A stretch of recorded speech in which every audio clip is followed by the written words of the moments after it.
இந்த வாரம் வீக்கெண்ட் என்ன படம்டா பார்க்கலான்னு சொல்லிட்டு யோசிச்சுட்டு இருக்கீங்களா? உங்களுக்காகவே இந்த வாரம் புத்தம் புதுசாக ரிலீஸ் ஆகிற படமான ஆலப்புழா ஜிம்கானா எடுத்துகிட்டு தான் வந்திருக்கேன். இந்த படத்தோட கதை என்ன அப்படின்னு பார்த்தீங்கன்னா, ஒரு 5 பசங்க +2 ஃபெயில் ஆனதுனால அடுத்தது காலேஜில் எப்படி சேரலான்னு பார்க்கும்போது ஸ்போர்ட்ஸ் கோட்டாவில் சேரலான்னு சொல்லிட்டு பாக்ஸிங்குள்ளே வராங்க. அதுக்கப்புறம் அவங்க காலேஜ் சேர்ந்தாங்களா இல்லையா, அதுக்கப்புறம் அவங்க லைஃப்பில் நடந்ததெல்லாம் என்ன அப்படின்னு சொல்லிட்டு ஒரு வித்தியாசமான ஒரு கதையை கொண்டு மலையாள சினிமா இறக்கியிருக்கிற ஒரு தரமான ப்ராடக்ட் தான் பார்த்திங்கன்னா ஆலப்புழா ஜிம்கானா. அண்ட் இந்த படத்தோட டீட்டெயில்டு ரிவ்யூ நம்ம சேனல்லே பார்த்திங்கன்னா இருக்குது. அதை பார்க்குறதுனா பாருங்கள்.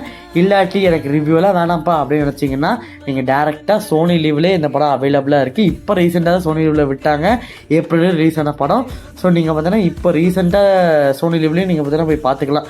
இல்லை உங்களுக்கு ஃபுல் வீடியோ வேணும், நீங்கள் பார்த்தீங்கன்னா ஃபுல் ரிவ்யூ வீடியோ பார்த்துட்டு தான் போவோன்னு நினச்சிங்கன்னா இங்கே லிங்க் இருக்குது. ஸோ கிளிக் பண்ணி வீடியோவை பார்த்துக்கோங்க.